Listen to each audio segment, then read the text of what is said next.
Hello साथियों, नमस्कार। स्वागत है आप सभी का। कैसे हैं आप सब? उम्मीद करते हैं आप सभी अच्छे होंगे। दोस्तों, आज के इस वीडियो में हम बात करेंगे प्रमुख भारतीय संस्थान और उनके मुख्यालय संबंधित जो भी महत्वपूर्ण सवाल बनते हैं, उन्हें यहाँ पे हम करने वाले हैं। आइए प्रथम सवाल से स्टार्ट करते हैं। एक-एक चीज आपके लिए जरूरी है। पहला सवाल, राष्ट्रीय वानस्पतिक शोध संस्थान जो है वो आप कहाँ पर देखते हैं? तो इसका जो उत्तर होगा, ये आपको लखनऊ में दिखाई पड़ता है। इसका कलर हम चेंज कर लेते हैं और लखनऊ को टिक कर देते हैं। चलिए, इसके विषय में थोड़ी जानकारी आपको हम दे दें तो राष्ट्रीय वानस्पतिक अनुसंधान संस्थान जो है वो लखनऊ में स्थित एक संस्थान है। यह संस्थान भारत की अग्रणी राष्ट्रीय प्रयोगशालाओं में से एक है, जो कि सीएसआईआर के अंतर्गत कार्यरत है। ये आपको याद रखना है। चलिए आगे बढ़ते हैं अगले महत्वपूर्ण सवाल पे। सवाल है, आलू अनुसंधान संस्थान आप कहां पर देखते हैं? तो ये जो आपका आलू अनुसंधान संस्थान है, ये शिमला हिमाचल प्रदेश में स्थित है। कहां पे है ये? शिमला हिमाचल प्रदेश में स्थित है, जो कि आपको ठीक से याद रखना है, भूलना बिल्कुल नहीं है। अच्छा, इसके विषय में आपको हम थोड़ा सा बता दें। इसकी स्थापना 1949 में पटना में हुई थी, लेकिन बाद में 1956 में इसके मुख्यालय को शिमला स्थानांतरित कर दिया गया था। तो ये पॉइंट आपको अपने दिमाग में अच्छे से सेट करके रखना है, भूलना बिल्कुल नहीं है। ठीक है, चलिए आगे बढ़ते हैं। ये भारतीय डायमंड संस्थान जो है वो आप कहां पर देखते हैं? तो भारतीय डायमंड संस्थान, जिसकी स्थापना 1978 में भारत सरकार के द्वारा हीरे रत्न और आभूषण के क्षेत्र में सीखने की सुविधाओं को बढ़ाने के लिए की गई थी। इसका जो स्थान है वो सूरत गुजरात में है। तो यहां पर आपको क्या टिक करना है? सूरत गुजरात को टिक कर देना है। खुदा बख्श ओरिएंटल पब्लिक लाइब्रेरी जो है वो आप कहां पर देखते हैं? तो इसे आप पटना में देखते हैं। ये भी आपके लिए क्या है? बहुत इंपॉर्टेंट है। इसकी स्थापना 29 अक्टूबर 1891 में हुई थी और स्थान पटना, जो कि बिहार में पड़ता है। खुदा बख्श ओरिएंटल लाइब्रेरी भारत के सबसे प्राचीन पुस्तकालय में से एक है। ये आपको याद रखना है। क्लियर? चलिए, केंद्रीय नमक व समुद्री रसायन अनुसंधान संस्थान जो है उसे आप कहां पर देखते हैं? तो ये बड़ा इंपॉर्टेंट रहेगा। और जवाब की बात करते हैं तो आपका उत्तर हो जाएगा भावनगर। इसको आप दिमाग में रखिएगा। चलिए, इसके विषय में आपको बता दें, संस्थान का उद्घाटन जवाहरलाल नेहरू ने 10 अप्रैल 1954 को भावनगर गुजरात में किया था। 10 अप्रैल 1954 आपको याद रखना है। चलिए, भारतीय सब्जी अनुसंधान संस्थान जो है वो आप कहां पर देखते हैं? सवाल नंबर 6 रहेगा और बहुत इंपॉर्टेंट भी है। तो भारतीय सब्जी अनुसंधान संस्थान आप बनारस उत्तर प्रदेश में देखते हैं। यहां पर आप टिक कर दीजिए। और बड़ा इंपॉर्टेंट रहेगा, 17 अगस्त 1999 को इसे भारतीय सब्जी अनुसंधान संस्थान के रूप में मान्यता प्रदान की गई थी। ठीक है, तो ये आपको याद रखना है। केंद्रीय चमड़ा अनुसंधान संस्थान आप कहां पर देखते हैं? तो केंद्रीय चमड़ा अनुसंधान संस्थान बड़ा इंपॉर्टेंट है और ये संस्थान जो है वो चेन्नई तमिलनाडु में स्थित है। तो सबसे पहले आप चेन्नई को टिक कर दीजिए। इसकी स्थापना 24 अप्रैल 1948 को हुई थी और बड़ा इंपॉर्टेंट है, आपको याद रखना है। संस्थान के अहमदाबाद, जालंधर, कानपुर और कोलकाता में 4 क्षेत्रीय विस्तार केंद्र भी हैं। तो ये भी आपको याद रखना है। राष्ट्रीय सोयाबीन अनुसंधान केंद्र जो है वो आप कहां पर देखते हैं? ये भी आपके लिए महत्वपूर्ण है। तो ये बहुत इंपॉर्टेंट सवाल भी है। अगर आपको उत्तर आते होंगे तो नीचे कमेंट बॉक्स में दीजिएगा। उत्तर यहाँ पे इंदौर हो जाएगा। क्या हो जाएगा? इंदौर हो जाएगा। चलिए आगे बढ़ते हैं। भारतीय चारागाह और चारा अनुसंधान संस्थान जो है वो आप कहां पर देखते हैं? तो भारतीय चारागाह और चारा अनुसंधान संस्थान आप झांसी उत्तर प्रदेश में देखते हैं। इसकी स्थापना 1962 में हुई थी। तो ये आपको अच्छे से याद रखना है, भूलना बिल्कुल नहीं है। आप यहाँ पे क्या करेंगे? झांसी। ठीक है भाई। और उत्तर आपका उत्तर प्रदेश हो जाएगा यहाँ पे, यानी कि डी ऑप्शन, डी विकल्प जो है वो यहाँ पे सही है।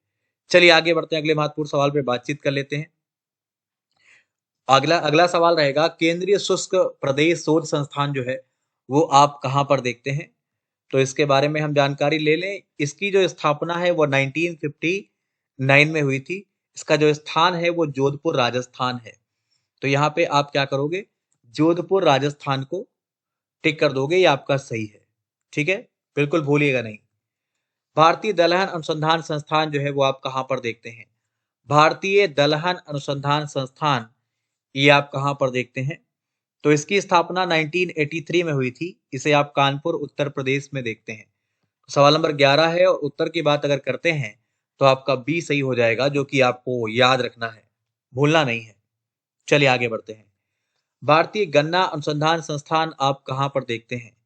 तो भारतीय गन्ना अनुसंधान संस्थान आप लखनऊ उत्तर प्रदेश में देखते हैं। बहुत इंपॉर्टेंट है और इसकी स्थापना 1952 में की गई थी।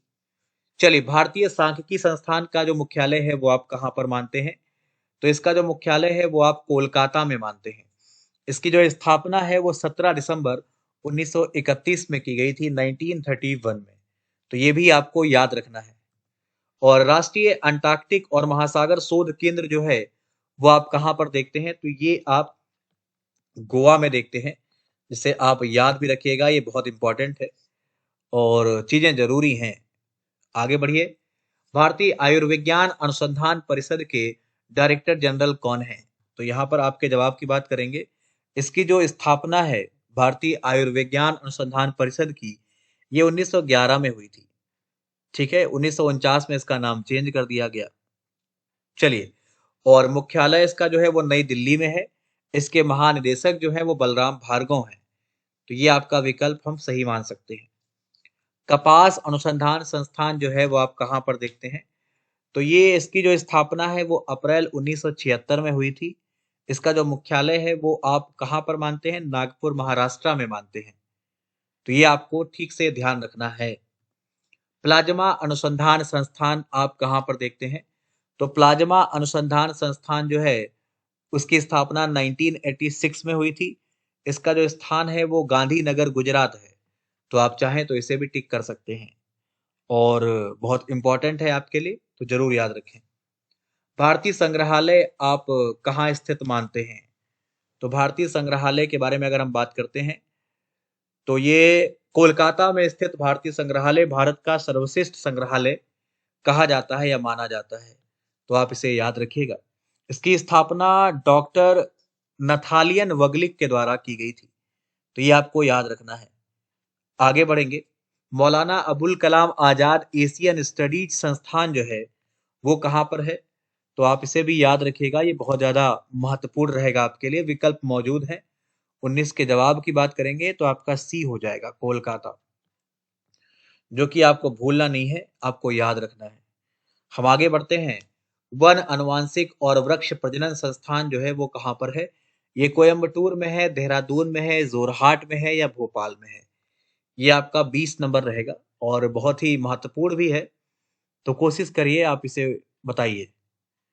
चलिए, तो उत्तर की बात करेंगे। सवाल नंबर 20 है और आपका जवाब जो होगा वो आपका ए हो जाएगा, कोयम्बटूर, जो कि आपको याद रखना है, भूलना नहीं है। ये लकड़ी विज्ञान और प्रौद्योगिकी संस्थान जो है वो कहाँ पर है? आपके पास विकल्प हैं। उत्तर की बात करेंगे, आपका बैंगलोर सही हो जाएगा, जो कि आपको याद रखना है। इसकी स्थापना 1988 में हुई थी और कर्नाटक में स्थित है। नेशनल स्कूल ऑफ ड्रामा ये कहाँ स्थित है? नेशनल स्कूल ऑफ ड्रामा यानी कि एनएसडी की बात करेंगे। इसकी स्थापना 1959 में हुई थी और स्थान नई दिल्ली आप मान सकते हैं। अध्यक्ष परेश रावल, जो कि आप जानते हैं और मैंने बता भी रखा है। हिमालयन वन अनुसंधान संस्थान जो है वो कहाँ पर है? बताइए। सवाल नंबर 23 के जवाब की बात करेंगे तो ये आपको हिमाचल प्रदेश की राजधानी शिमला में दिखाई पड़ता है। इसकी स्थापना 1977 में हुई थी और जो संस्थान है वो हिमाचल प्रदेश व जम्मू कश्मीर राज्यों की अनुसंधान आवश्यकताओं की पूर्ति करता है। केंद्रीय खाद्य प्रौद्योगिकी अनुसंधान केंद्र जो है वो कहाँ पर स्थित है? तो इसकी स्थापना 21 अक्टूबर 1950 की मानी जाती है। इसका स्थान आप मैसूर कर्नाटक मानते हैं और काफी महत्वपूर्ण है आपके लिए, जरूर याद रखिए। नेशनल इंस्टीट्यूट ऑफ इम्यूनोलॉजी ये कहाँ स्थित है? इसके बारे में अगर हम बात करते हैं तो इसकी स्थापना 24 जून 1981 में हुई थी और इसके बारे में अगर हम बात करते हैं, इसका जो मुख्यालय है ये आपका कहाँ पर स्थित है? तो ये आपका नई दिल्ली में है। कहाँ पे है? नई दिल्ली में है और आप इसे याद रखेंगे। तो फिलहाल ये 25 सवाल हम लोग भाग 1 में कंप्लीट करते हैं। भाग 2 आपके सामने जल्द लेकर प्रस्तुत होंगे। जिसमें हम कुछ और महत्वपूर्ण सवाल करेंगे। इसके अतिरिक्त में अगर आपने हमें अनअकैडमी पे फॉलो नहीं किया है तो नीचे लिंक है जहाँ से आप मुझे फॉलो कर सकते हैं। वहाँ पे आप मेरी पेड क्लास भी कर सकते हैं जहाँ पर आपको मेरे पुराने बैच पढ़ने को मिलते हैं। वहाँ पे आप हमारी फ्री क्लास भी कर सकते हैं, तो आप फ्री क्लास भी ज़रूर जॉइन करिए और चीज़ों को बेहतर तरीके से जानिए, समझिए, अपने सिलेबस के अनुसार पढ़ाई करिए और प्लस ले सकते हैं आप अगर चाहें वहाँ पे आप मेरी पुरानी क्लास कर सकते हैं। तो जल्द मिलेंगे आपसे किसी नए वीडियो के साथ, फिलहाल के लिए इतना ही, धन्यवाद।